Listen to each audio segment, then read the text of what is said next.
చేరువచ్చిన దేవుని పిల్లలైన ప్రతి ఒక్కరికి యేసుక్రీస్తు వారి నామం పేరట వందనాలు తెలియజేయుచున్నాను. ప్రభునందు ప్రియమైన దేవుని వాళ్ళారా, ఈరోజు బైబిల్ గ్రంథంలో నుండి ఒక విలువైన అంశాన్ని చక్కగా కొన్ని నిమిషాలు మాత్రమే జాగ్రత్తగా ఆలోచన చేద్దామమ్మా. నేను చెప్పేది కొన్ని మాటలు, ఆ కొన్ని మాటలైనా కానీ మీరు శ్రద్ధగా వినాలని ప్రేమతో మనవి చేస్తున్నాను. బైబిల్ గ్రంథంలో యేసుక్రీస్తు వారి శిష్యులలో 12 మందిలో మనకు ఎక్కువగా ప్రత్యేకంగా కనపడే ఒక శిష్యుడు ఉంటాడు. ఆయన ఎవరంటే పేతురు గారు. అందరూ ఉంటారు కానీ అందరిలో పేతురు గారు కాస్త స్పెషల్గా కనపడుతుంటాడు. ఆయన నుండి మనం నేర్చుకోవాల్సిన పాఠాలు చాలా ఉన్నాయి. ఆయన గురించి నేను ఎప్పుడు అనుకుంటాను, ఆయన ఒక తరగని గని లాంటాడు. యేసుక్రీస్తు వారి దగ్గరే ఉండి ఆయన మనకు నేర్పిస్తున్న పాఠాలు అన్నీ ఇన్ని కాదు. ఆయన ప్రవర్తన మనకు ఒక మంచి పాఠాలు నేర్పిస్తుంది. ఆయన పరిచర్య ఒక మంచి పాఠాలు నేర్పిస్తుంది. తన భార్యని ఎంటు పెట్టుకొని చేసే సేవ మనకు ఒక పాఠాన్ని నేర్పిస్తుంది. ఇది అది అనేం లేదు, కానీ ఆయన ప్రభువు దగ్గరికి వచ్చినప్పటి నుంచి తాను మరణించేంత వరకు బైబిల్ గ్రంథంలో ఆయన గురించి రాయబడిన ప్రతి అక్షరము మనకు ఒక విలువైన పాఠాన్నే నేర్పిస్తుంది.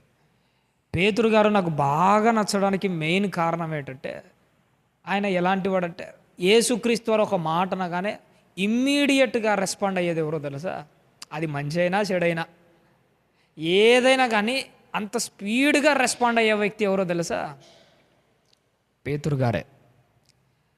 ఇదిగో నన్ను యెరూషలేముకు తీసుకుపోతున్నారు, అక్కడ నన్ను కొడతారు, నా మీద ముఖం మీద ఉమ్మేస్తారు, నన్ను సిలువలో చంపేస్తారు, ఇది యెరూషలేములో నాకు జరగబోతుంది అని యేసుక్రీస్తు వారు తన మాట ముగించేలోపే మరొక మాట ఒక ఆయన ఎత్తుకున్నాడు. ఎవరైనా? పేతురు గారు. ప్రభువా, అది నీకు దూరం అగునుగాక. పేతురు గారి మనసు ఎలాంటిదంటే అది మంచా చెడా అన్నది సంబంధం లే. ఆయనకు మనసులో ఏది తోచితే ఆటోమేటిక్గా ఆ టైంలో అది చేసేయడమే. యేసుక్రీస్తు వారు ఆ గలిలే సముద్రం మీద నడుచుకుంటూ వస్తున్నాడు. దయ్యమని మీరేం టెన్షన్ పడకండి, వచ్చేది నేనే అని ప్రభు అంటాడు. వెంటనే పేతురు గారు ఏమంటారు? వచ్చేది నువ్వేనా ప్రభువా? అయితే నేను కూడా వస్తానంటాడు. మీలో 11 మంది ఆ మాట అనగలిగారా? ఇక్కడ ప్రతి విషయంలో ఇదే కాదు, ఏ సందర్భమైనా గమనించండి. ఇదిగో మీలో ఒకడు నన్ను అప్పగిస్తాడు అని అంటే, ఎవడో అప్పగించగాని చచ్చినా కానీ నువ్వు ఎరగనని నేను అననే. ఏ విషయమైనా కానీ లేండి, మొట్టమొదటిసారిగా అందరికంటే బాగా రియాక్ట్ అయ్యే వ్యక్తి ఎవరో తెలుసా? పేతురు గారు. నిజంగా ఇక్కడ నువ్వు నేర్చుకోవాల్సిన ఒక విలువైన పాఠం ఏంటంటే, నువ్వు బ్రతికే ఉన్నావు అని చెప్పడానికి, దేవునిలో నీలో కనిపిస్తుంది చలనం అని చెప్పడానికి కాసింతమైన చలనం ఒకటిన ఖచ్చితంగా ఉండాలి. ఇంగ్లీష్లో ఒక మంచి మాట ఉంటుందమ్మా, something is better than nothing అని ఒక మంచి మాట ఉంటుంది. అంటే దాని అర్థం ఏంటంటే, ఏమీ లేకుండా ఉండడం కంటే ఏదో కొద్దిగా చేయడం అన్నా కానీ మేలే కదా. 0 కంటే 1 విలువైనదే కాదమ్మా. మనం ఏమనుకుంటాం, మన దగ్గర 1000 రూపాయలు ఉన్నదనుకోండి, ఒకటి దగ్గర రూపాయే ఉన్నదనుకోండి, మనం ఏమనుకుంటాము? ఆ రూపాయి విలువ లేనిది అనుకుంటాం. 0తో పోల్చుకుంటే ఆ రూపాయి విలువైనదా కాదా? విలువైనదే. ఇది నీకు అర్థమైతే ఏమి లేకుండా ఖాళీగా ఎందుకు పనికి రాకుండా సైలెంట్గా ఉండడం కంటే ఏదో ఒక చిన్న కదలిక వచ్చినా కానీ మేలే కదా. అందుకోసమే దేవుడు ఆ చిన్న కదలికనే మనలో తీసుకురాబోతున్నాడు ఈరోజు. అందుకే వాక్యాన్ని మనం చాలా జాగ్రత్తగా శ్రద్ధగా జ్ఞాపకం చేసుకుంటూ ముందుకెళ్దాం. ఉనికి అన్నది మనకు ఖచ్చితంగా ఉండాలమ్మా. ఉనికి లేని క్రైస్తవ జీవితం ఎలాంటిదంటే, ఉనికి లేని కడుపులోంచి పుట్టిన బిడ్డ లాంటిది. ఎప్పుడైనా కానీ ఒక్కోసారి కొంతమంది బిడ్డలు పుడుతుంటారు, వాళ్ళకు సరిగా డెలివరీ కాకపోతే డాక్టర్లు ఆపరేషన్ చేసి బిడ్డను బయటికి తీస్తుంటారు. కొంతమంది 7 నెలలకే పుట్టే వాళ్ళు ఉంటారు, కొంత నెలలు దాటిన తర్వాత పుట్టే వాళ్ళు కూడా ఉన్నారు. ఇలా సిచ్యువేషన్ ఎలా ఉంటుందంటే, ఒక్కోసారి అలా ఆపరేషన్ సిజేరియన్ చేసి కడుపు కోసి బిడ్డను బయటికి తీస్తాడు. బిడ్డను బయటికి తీసుకొని ఆ ఉమ్మం నీరులోంచి బిడ్డ బయటికి రాగానే ఒకసారి బిడ్డ ఏడవదు. ఎక్కువ కేసులు ఇలాంటివి వస్తుంటాయి పాపం వాళ్ళకు. ఆ బిడ్డ ఏడవకపోతే, చలనం లేకపోతే ఏమనుకుంటాము మనము? ఏమనుకుంటాం? చలనం లేని బిడ్డ చచ్చిపోయిన బిడ్డనే అనుకుంటాం. నా జీవిత కాలంలో ఆ బిడ్డ తల్లి గర్భంలో నుంచి పుట్టగానే ఒక కేక వేయాలి, చలనం రావాలి.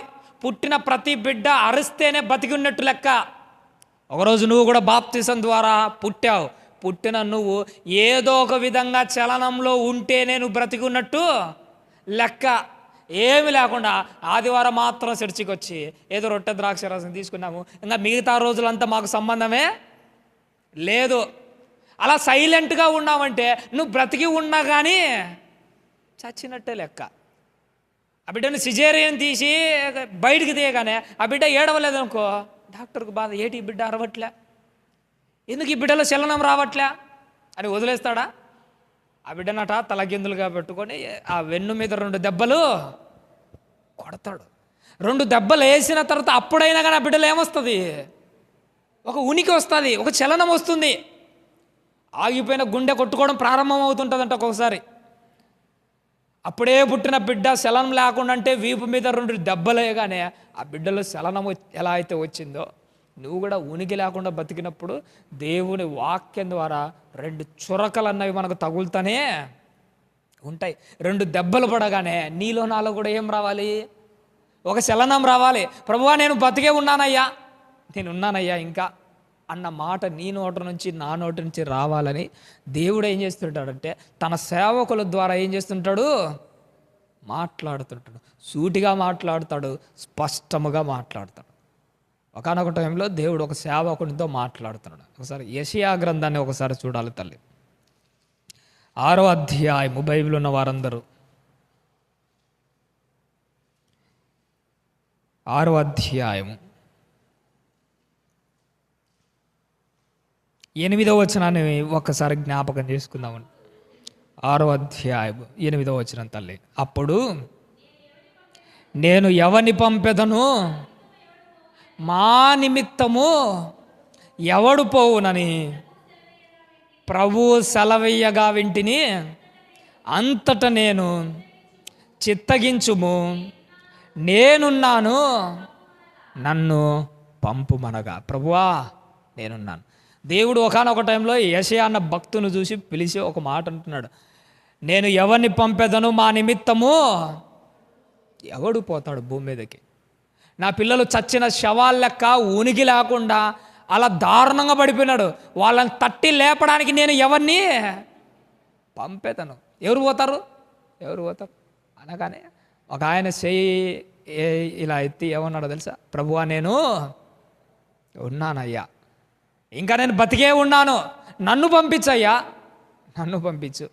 దేవుడు ఏదైనా ఒక మాట అనగానే ఇది పని నా కోసం ఎవరు చేస్తారు అని ఒక మాట అన్నాడు అనుకోండి, మొట్టమొదట లేయాల్సిన చెయ్యి ఎవరితో తెలుసా? యెషయా గారి మాదిరి నేనున్నాను ప్రభువా, నేను చేస్తా ఆ పని. ఆ పని చిన్నదా, ఆ పని పెద్దదా, ఆ పని చర్చిలో చాలా దారుణమైనదా, అవన్నీ సంబంధంలే మనకు. ఇది దేవుని పనే, నేనున్నాను ప్రభువా, నేను చేస్తా. దేవునికి ఎప్పుడు మనం బాగా నచ్చుతామో తెలుసా? దేవుడు ఒక పని నీ కళ్ళ ముందరకు తెచ్చినప్పుడు మొట్టమొదట లేచే చెయ్యి ఎవరిదై ఉండాలి? నీదే అయి ఉండాలి. యేసుక్రీస్తు మాట మాట్లాడగానే మొట్టమొదట లేచే చెయ్యి ఎవరితో తెలుసా? అప్పట్లో పేతురు గారిది. ఏ విషయంలో అయినా కానీ నేనున్నానయ్యా అనేవాడు. నా వ్యక్తిగత జీవితంలో ఒకటి గుర్తుపెట్టుకోమ్మా, అది పని అయినా కానీ పరిసర అయినా, ఇది దేవుని పని అని అర్థమైందా? వెంటనే నేను ఏం చేయాలో తెలుసా? నేనున్నాను, నన్ను పంపుమనగా.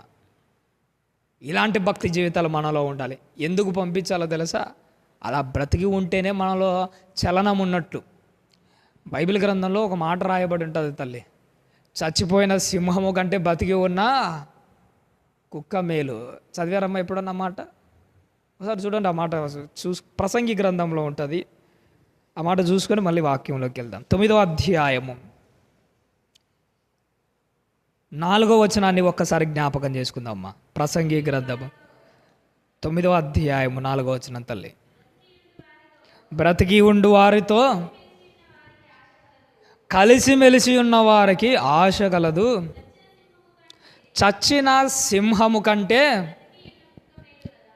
బ్రతికి ఉన్న కుక్క మేలు కదా అంటున్నాడు. చూసాడా? చచ్చిపోయిన ఆ సింహము కంటే బ్రతికి ఉన్న కుక్క మేలు. ఎందుకంటే చచ్చిన సింహంలో ఎలాంటి చలనము లేదు. అదే కుక్క బతికే ఉన్నాకో ఏదో ఒక చలనమైనా ఏదో ఒక పనైనా కానీ చేస్తుంది కదా. అది నువ్వు చచ్చిపోయిన సింహంలాగా ఉన్నావా, బ్రతికి ఉన్న కుక్కలాగా ఉన్నావో నన్ను నేను పరిశీలన చేసుకుంటాను, మిమ్మల్ని మీరు పరిశీలన చేసుకోలేదు. ఎందుకంటే చచ్చిపోయిన సింహము 2 రోజుల తర్వాత కుళ్ళు కంపు కొట్టి మట్టిలో కలిసిపోతుంది. చావు పేరుతో ఆత్మీయ జీవితంలో నువ్వు కూడా చచ్చిపోయావా, 2 రోజుల తర్వాత నువ్వు నేను ఇక ఎప్పటికీ కనిపించం. అందుకే దేవుడు ఏమని మాట్లాడుతున్నాడంటే చచ్చిపోయిన సింహము కంటే బ్రతికి ఉన్న కుక్క మేలు. ఎందుకంటే దానిలో చలనం ఉంటుంది. నువ్వు బతికి ఉన్నావంటే కారణం ఏంటో తెలుసా? నీలో చలనం లేకపోయినా కానీ డాక్టర్ నువ్వు బ్రతికి ఉన్నావని ఎలా నిర్ధారణ చేస్తాడు? నీ గుండె కొట్టుకుంటుందా, నీ చేతిలో ఉన్న నాడి కొట్టుకోవడం ప్రారంభమవుతుందా? డాక్టర్ పరిశీలన చేసి ఏమంటాడో తెలుసా? ఇంకా నువ్వు బ్రతికే ఉన్నావు. నువ్వు బ్రతికే ఉన్నావడానికి రుజువేంటి? నీ కొట్టుకుంటున్న గుండె, నీ నాడి. సూర్యుడు మండడము, భూమి తిరగడము, ఇవే వాటి చలనము, ఇదే దాని ఉనికి. ఉనికి లేకపోతే ఏం ప్రయోజనం చెప్పండి? అందుకోసమే నా భక్తి జీవిత కాలంలో ఏదో ఒక విషయంలో ఉనికి ఉండాలి. ఉనికి కోల్పోయిన వాళ్ళు బ్రతికి ఉన్నా కానీ ఎలాంటి ప్రయోజనము ఉండదు.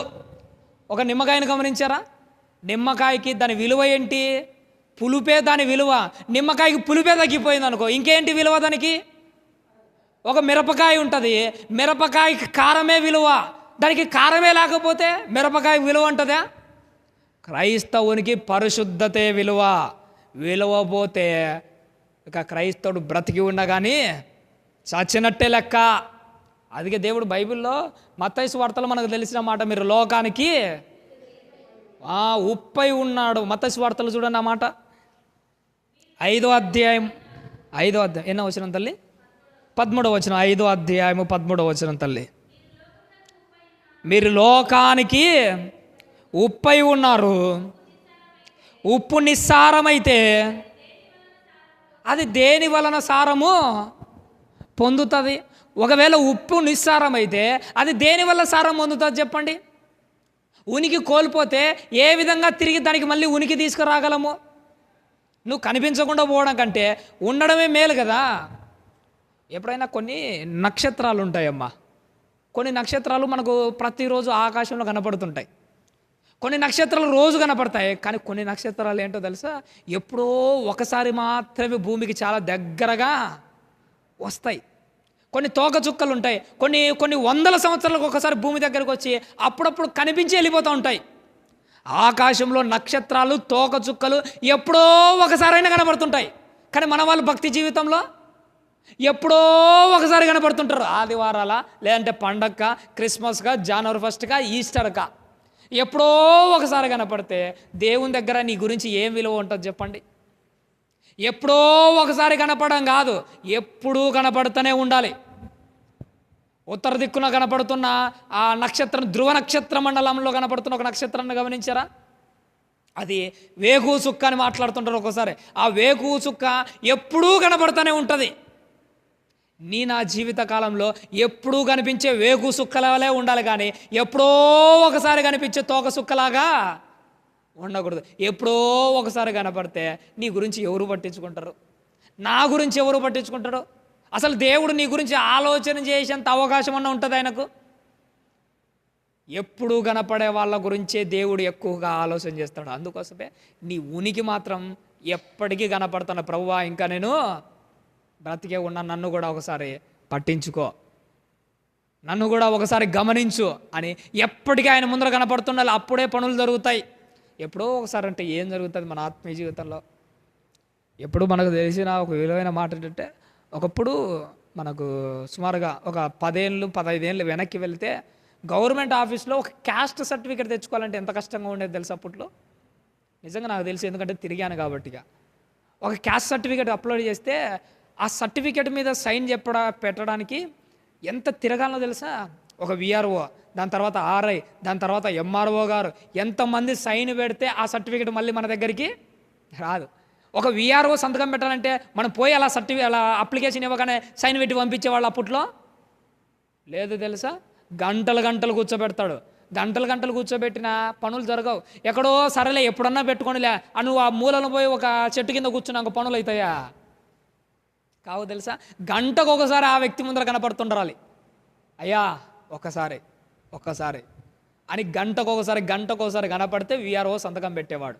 ఆ తర్వాత ఆర్ఐ దగ్గరికి వెళ్తే అరగంటకు ఒకసారి అన్న కనపడాలి. అయ్యా అప్పుడు సంతకం పెడతాడు. ఆ తర్వాత ఎంఆర్ఓ దగ్గరికి వెళ్తే ఎప్పుడు ఆయన కళ్ళ ముందరే, దూరంగా అయినా కానీ కళ్ళ ముందరే కనిపించాలి. కళ్ళ ముందర కనిపించేవాడికే పనులు జరుగుతాయి. ఇది నీకు అర్థమైతే, సంఘంలో కనబడితేనే, దేవుని ఎదుట ఎప్పటికీ కనబడితేనే, నువ్వు ప్రార్థన చేసినా, నువ్వు ఏమి చేసినా కానీ నీ పనులు జరుగుతాయి. కనిపించకుండా ఎప్పుడో ఒకసారి ఉంటే మన పనులు ఎప్పటికీ జరగవు. అందుకే దేవుడు ఏమంటున్నాడంటే, నాయనా ఉప్పు వలె ఉండు. ఉప్పు వలె ఉన్న నీకు ఏం కోల్పోకూడదు? నువ్వు సారం కోల్పోకూడదు. ఎందుకంటే ఒకసారి పోయిందంటే మళ్ళీ రాదు. ఒకసారి పోగొట్టుకుంటే ఆ ఉప్పుకు సారం రాదు, మళ్ళీ నీ విలువను తెచ్చుకోలేవు. కానీ దేవుడు దయదలిస్తే నీ భక్తి జీవితంలో ఇలాంటిది జరగడానికి అవకాశము ఉంటుంది. ఒక సందర్భం మీకు తెలుసో లేదా కానీ, ఈ మధ్య నేను చదువుకునేటప్పుడు ఒక ఇన్ఫర్మేషన్ చదివి నాకు చాలా సంతోషం అనిపించింది. మనకు ఉత్తరాన హిమాలయ పర్వతాల్లోని మంచు పర్వతాలు ఉంటాయమ్మా. ఆ మంచు కరిగే కొద్దీ ఏమవుతుందంటే ఆ మంచులో నుంచి కొన్ని నదులు బయలుదేరుతాయి.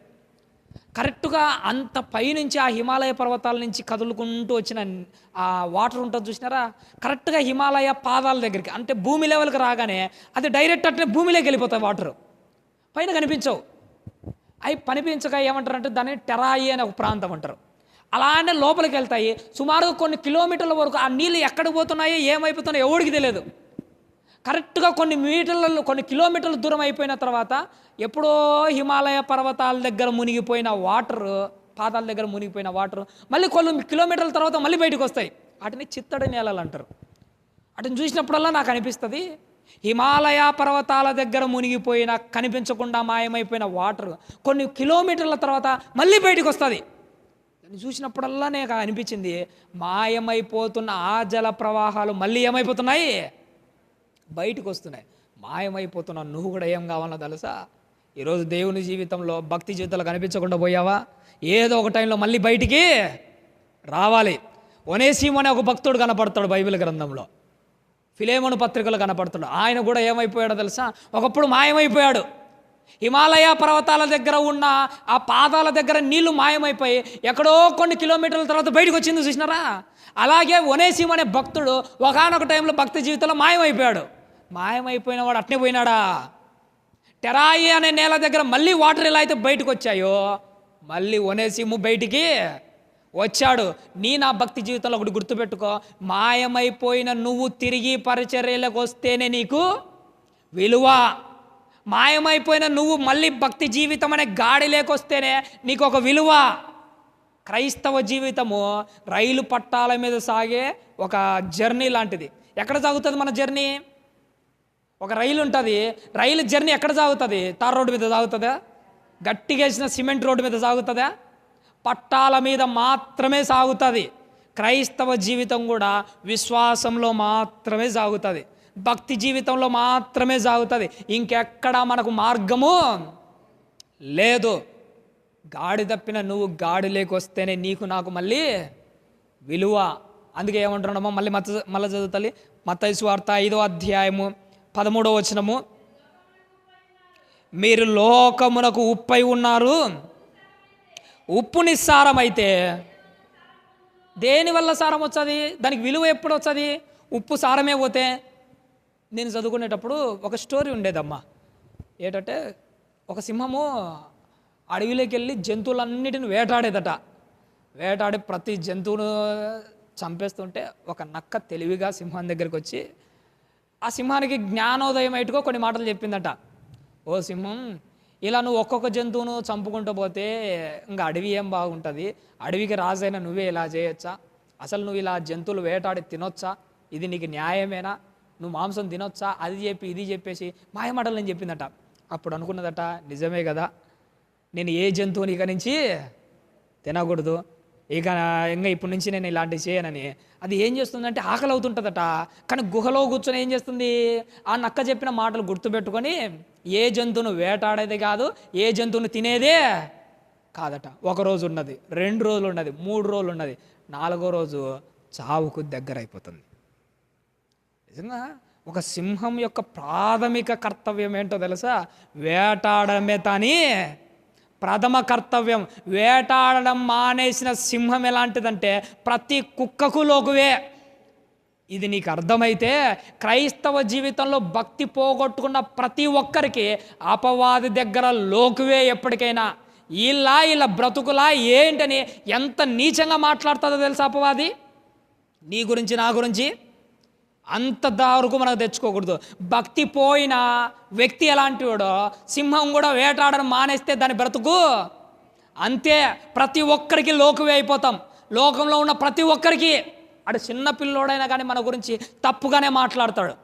సింహం వేటాడడం మానేస్తే ఎలా అయితే దాని విలువ పోతుందో, భక్తి జీవితంలో నీ పరిశుద్ధతను పోగొట్టుకున్నావా, అసలు నీకు విలువే ఉండదు. ప్రతి ఒక్క చిన్న పిల్లోడికి నువ్వు లోకు అయిపోతావు, ప్రతి ఒక్కడి దగ్గర బలహీనుడవైపోతావు. అప్పుడు మరో కుందేలు వచ్చి చెప్పింది, సింహం నీ ప్రథమ కర్తవ్యం ఏంటో తెలుసా? వేటాడడమే నీ కర్తవ్యం. వేటాడని రోజు నీ ఉనికికే ప్రమాదం. ఒకవేళ వేటాడలేదా సావడానికి సిద్ధమైపో. బ్రతకాలనుకుంటున్నావా, నువ్వు చేయాల్సిన పని ఖచ్చితంగా చేయి. ఇది నీకు అర్థమైతే క్రైస్తవులుగా పరిశుద్ధంగా బ్రతకడమే నీ కర్తవ్యం. ఒకవేళ సావాలనుకుంటున్నావా, పరిశుద్ధతను మానేయి, పరిశుద్ధతను వదిలేసుకో. పరిశుద్ధతను వదిలేసుకున్న వాళ్ళకు బ్రతికే అర్హత ఆత్మీయ జీవితంలో ఉండదు. అందుకే ప్రేమన దేవుని వల్ల నీకు ఉనికిలో ఉంటేనే నీకేముంటుందో తెలుసా? ఒక విలువ ఉంటేనే దేవుని దగ్గర ఒక గుర్తింపు. విలువ లేని దానికి దేవుని దగ్గర గుర్తింపే ఉండదు. అది ఏదైనా కానీ విలువ ఉంటేనే గుర్తింపు. నా వ్యక్తిగత జీవితం ఎటు ఉండాలి తెలుసా? విలువైనదిగా ఉండాలి. ఎప్పుడైనా కానీ ఒక చిన్న తులం బంగారం, లేదంటే 1 గ్రాము, 1 తులం బంగారం రావాలంటే ఎంత మట్టిని ఫిల్టర్ చేయాలో తెలుసా? 5-6 టన్నుల మట్టిని ఫిల్టర్ చేస్తే 1 తులం బంగారం వరకే వస్తుంది. ఎందుకు ఆ తులంకు అంత విలువ? ఆ బంగారానికి ఎందుకు విలువ వచ్చిందో తెలుసా? గుర్తింపు ఎందుకు వచ్చిందో తెలుసా? దానికి విలువ ఉంది కాబట్టి కానీ దానికి గుర్తింపు ఉంది. నీ ఇంటి ముందర కూడా ఎన్నో రాళ్ళు కనపడుతుంటాయి, మరి దానికి ఎందుకు విలువ లేదు? ఎందుకో తెలుసా? దాని విలువను బట్టి దానికి గుర్తింపు. నా వ్యక్తిగత జీవితంలో ఎట్టుండాలో తెలుసా? విలువ ఉంటేనే గుర్తింపు. చివరిగా నేను ఒక మాట చెప్తానండి. దావీదు గారు బైబిల్ గ్రంథంలో ఉంటాడు. ఆయన రాజుగా ఎంత గొప్పగా గుర్తింపు పొందినాడు. ఇజ్రాయేలును 40 ఏళ్ళు ఏకదాటిగా, ఆయన కాలంలో ఇజ్రాయేలు ఎట్టుండేవాళ్ళట, ఇసుక రేణువులంతా ఉన్న ఇజ్రాయేలులకు ఏకశక్త్రాధిపతంగా 40 ఏళ్ళు పరిపాలన చేసినవాడు. అంత గొప్ప చక్రవర్తి. ఆయన తనను తాను ఎలా గుర్తించుకున్నాడో తెలుసా? ఒక మాట ఈ మధ్య నేను కీర్తనల గ్రంథం చదివేటప్పుడు ఒక చిన్న పదం నన్ను ఆశ్చర్యపరిచింది. అందరూ కీర్తనల గ్రంథంలో వచనాలు బాగా చదువుతుంటాడు. ఆ అధ్యాయం పైన ఉన్న చిన్న అక్షరాలను కూడా నేను శ్రద్ధగా చదవడం మొదలు పెట్టాను. అక్కడ కీర్తన గ్రంథంలో ఒక మాట చూడండి, చివరిగా 18వ అధ్యాయము మొదట్లోనే కొన్ని చిన్న మాటలతో ఒక మాట ఉంటుంది చూడమ్మ దావీదు గారి గురించి. ప్రధాన గాయకునికి యెహోవా దాసుడైన, ఏ పదం రాయబడింది మా దావీదు గుర్తింపు ఏంటి? ఆయన ఏమని గుర్తింపు పొందుతున్నాడు? నేను ఇశ్రాయేలీయులకు అందరికీ చక్రవర్తిననే. ఆయన ఏమని గుర్తింపు పొందుతున్నాడు తెలుసా? అంత గొప్ప చక్రవర్తి అయినా కానీ తనను తాను ఏమని పరిచయం చేసుకుంటున్నానంటే, నా గుర్తింపు ఏంటంటే నేను యెహోవా దాసుడు. నా భక్తి జీవితంలో ఒకటి గుర్తుపెట్టుకో. నీ స్థాయి ఎంత పైకన్నా రానిలే, నువ్వు ఎంత గొప్పవానివైనా కానీలే, నువ్వు ఎంత గొప్ప స్థాయిలో ఉన్నా ఉండనిలే, నువ్వు ఏమని పరిచయం చేసుకోవాలో తెలుసా? యెహోవా దాసుడనైనా నీ పేరు చెప్పుకోవాలి. ఎప్పుడైనా యాకోబు గారి పత్రికను చదివినప్పుడు, యాకోబు గారు సొంతం ఎవరు తమ్ముడమ్మా? యేసుక్రీస్తు వారి తమ్ముడు. ఆయన తనను తాను ఏమని పరిచయం చేసుకోవచ్చు? నా కథ తెలియదు, నేను యేసుక్రీస్తు వారి తమ్ముణ్ణి. కానీ ఆయన పత్రిక రాసేటప్పుడు ఏమని మెన్షన్ చేస్తాడో తెలుసా? ఎన్నో వచనం తల్లి? మొదటి వచనంలోనే ఏమని పరిచయం చేసుకుంటున్నాడు? దేవుని యొక్కయు ప్రభువైన యేసుక్రీస్తు యొక్కయు అబ్బా దాసుడనైనా యాకోబు. ఏంది, నేను యేసుక్రీస్తు అనే తమ్ముణ్ణి, నా కథ మీకు తెలియదు, నేను చెప్తంటే మీరు అందరూ వినాల్సిందే, అలా పరిచయం చేసుకుంటున్నాడా? యేసుక్రీస్తు దాసుడనైనా యాకోబు. నీ నా భక్తి జీవితంలో గుర్తుపెట్టుకోండమ్మా. నీ గుర్తింపు ఏమై ఉండాలో తెలుసా? నీ గుర్తింపు ఒకటే గుర్తుపెట్టుకో, నేను యెహోవా దాసుడను దాసురాలను, ఆయన చెప్పినట్టే చేస్తాను. ఇది నా గుర్తింపై ఉండాలి, నా గుర్తింపై ఉండాలి, మనందరి గుర్తింపై ఉండాలి. ఈ మధ్య భారతదేశం అంతటికి ఒకటే గుర్తింపు, నా ఆధారు నా గుర్తింపు. భారతదేశంలో ఆధార్ కార్డు ఉంటే ఎక్కడైనా గుర్తింపు పొందుతావు. ఈ ఆధార్ కార్డు నేను ఏమైనా పరలోకం తీసుకోపోతుందా? ఇంకో మాట చెప్పండి, ఈ ఆధార్ కార్డు నేను పక్క దేశానికి కూడా తీసుకోవద్దు. ఈ ఆధార్ కార్డు చూపించి పక్క దేశంలో అడుగు పెట్టగలవా? ఆధార్ కార్డు ఉంటే పక్క దేశంలో కాదు, ఎక్కడ అడుగు పెట్టలేవు. అదే దేవుని దగ్గర నీకు గుర్తింపు ఉంటే పరలోక గేట్లే ఓపెన్ అవుతాయి. అందుకోసమే నీ గుర్తింపు ఏంటో ఒక్కసారి ఆలోచన చేసుకో. ఏమని గుర్తింపు పొందుతున్నావు? ఒక అబ్రహాము గారిని, ఇస్సాకు, యాకోబుని చూసినప్పుడు నాకు వండర్ అనిపిస్తూ ఉంటుంది. అక్కడ నువ్వు నేర్చుకోవాల్సిన ఒక విలువైన పాఠం ఏంటో తెలుసా? నిన్ను బట్టి దేవుడికి గుర్తింపు రావాలి, దేవుని బట్టి నీకు కూడా గుర్తింపు రావాలి. ఒక మోషే గారికి యేసుక్రీస్తు వారు లేదంటే పరిశుద్ధుడైన ఆ దేవుని బట్టి మోషే గారికి ఏమొచ్చింది? గుర్తింపు వచ్చింది. ఒక అబ్రహాము, ఇస్సాకు, యాకోబుల దేవుడు అని చెప్పుకునేటప్పుడు అబ్రహాము, ఇస్సాకు, యాకోబులు బట్టి ఎవరు గుర్తింపు వచ్చింది? దేవునికి గుర్తింపు వచ్చింది. దేవుణ్ణి బట్టి నీకు గుర్తింపు రావాలి, నిన్ను బట్టి దేవునికి కూడా గుర్తింపు రావాలి. నీ గురించి ఏమని చెప్పుకోవాలో తెలుసా? నేను పలానోళ్ళ దేవుణ్ణి గొప్పగా చెప్పుకునేంత స్థాయి రావాలి. ఇలాంటి గుర్తింపును దేవుని దగ్గర నువ్వు సంపాదించుకోవాలి. ఎప్పుడు వస్తుంది ఈ గుర్తింపు? నువ్వు స్పెషల్గా కనపడినప్పుడే గుర్తింపు వస్తుంది. అందరిలో మాత్రం నువ్వు ఒకరివేనాకో నీకేం గుర్తింపు ఉంటుంది? ఏం గుర్తింపు ఉంటుందమ్మా? 10,000 మందిలో నా పురుషుడు ఎలాంటి వాడట? ధవలవర్ణుడు, రక్తవర్ణుడు, స్పెషల్. 10,000 మందిలో నిలబెట్టినా కానీ ఆయన స్పెషల్. నువ్వు ఎందులో స్పెషల్? విశ్వాసంలో స్పెషలాను? భక్తి జీవితంలో స్పెషలా? నీతిలో స్పెషలా? పరిశుద్ధమైన ప్రవర్తనలో స్పెషలా? ఏదో ఒక స్పెషల్ ఉంటేనే కదా 10,000 మందిలో నువ్వు గుర్తింపు పొందేది. 1,00,000 మందిలో నువ్వు గుర్తింపు పొందాలంటే ఏం స్పెషల్ ఉంది నీలో? దేవుని దృష్టిలో పడ్డానికి నీలో కనపడుతున్న స్పెషల్ ఏంటి? కొన్ని కోట్ల నక్షత్రాలలో సూర్యుడు ఒక స్పెషల్, చంద్రుడు ఒక స్పెషల్. మరి ఇన్ని వేల కోట్ల మంది క్రైస్తవులలో నీలో ఉన్న స్పెషల్ ఏంటి? నీలో దేవునికి కనిపించాల్సిన ప్రత్యేకత ఏంటి? దేన్ని బట్టి నువ్వు గుర్తింపు పొందుతున్నావు? బైబిల్లో చాలామంది మరియమ్మలు కనపడుతుంటారమ్మా. ఎంతోమంది మరియలు. యేసుక్రీస్తు వారి శిలువ దగ్గర ఎంతోమంది మరియలు ఉంటారు. ఇంతమంది మరియలలో ప్రభువు తల్లి అని ఆమె ఎలా గుర్తింపు పొందుతుంది? ఎవరిని బట్టి? యేసుక్రీస్తు వారిని బట్టి ఎవరికి విలువ వచ్చింది? అక్కడ మరియమ్మకు విలువ, మరియమ్మకు గుర్తింపు. కారణం ఏంటో తెలుసబ్బా? మరియమ్మ గారు చేసింది ఏంటంటే ప్రభువు అడగగానే తన దేహాన్ని ప్రభువుకి ఏం చేసింది? సమర్పించుకుంది. అందుకు విలువ.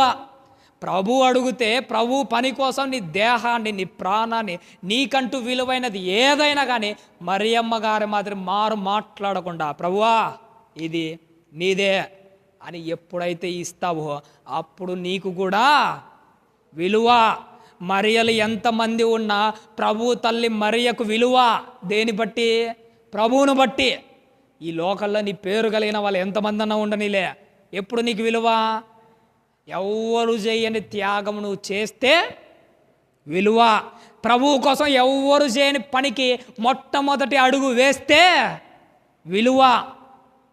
ప్రజలు ఎలాంటి వాళ్ళో తెలుసా? అందరూ ఒక ప్రాసెస్ అయిన తర్వాత అందరూ ధైర్యం చేసి అడుగులు వేస్తాడు. కానీ మొట్టమొదటిసారి అడుగు వేసేవాడంటేనే దేవునికి ఇష్టం. మొట్టమొదటిసారే అడుగు వేయాలి.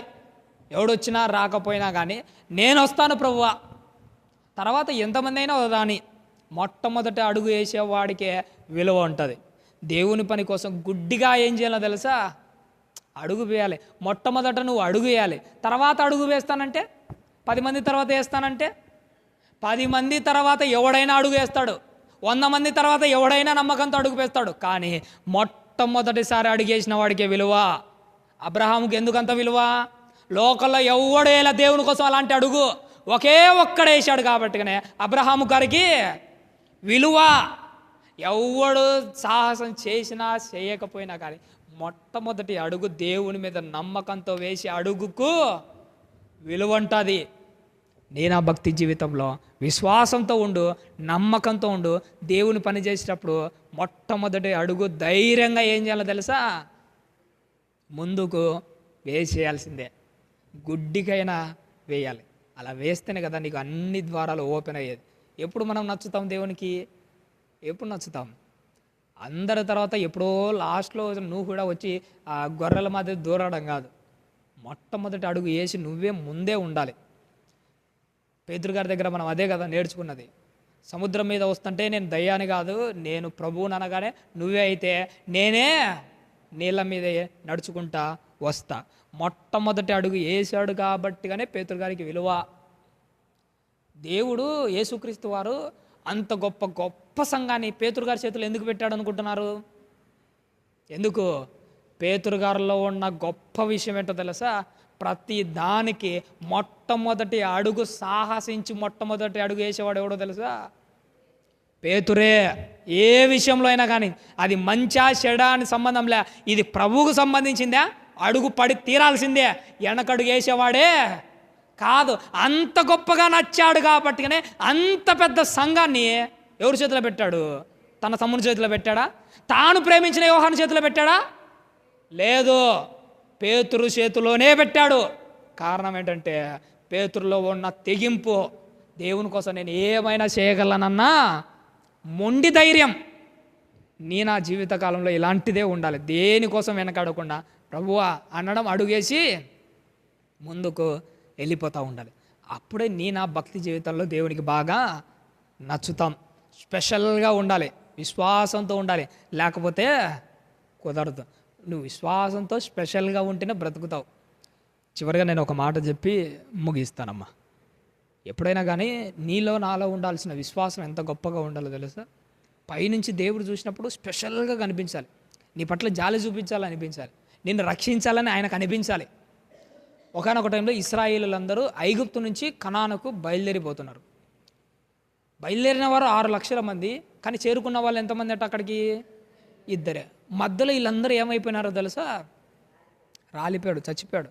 ఇలా చనిపోయే ఒక ప్రాసెస్లో అడవిలో ఒకానొక టైంలో ఒక విష సర్పాలని మనకు ఒక సందర్భం ఉంటుంది. సంఖ్యాకాండంలోనే కనపడుతుంటుంది. అక్కడ కాండాలలో, ఆ కాండాలలో మనకు కనపడేది ఏంటంటే ఒకానొక టైంలో వీళ్ళు దేవుని మీద తిరగబడతారు.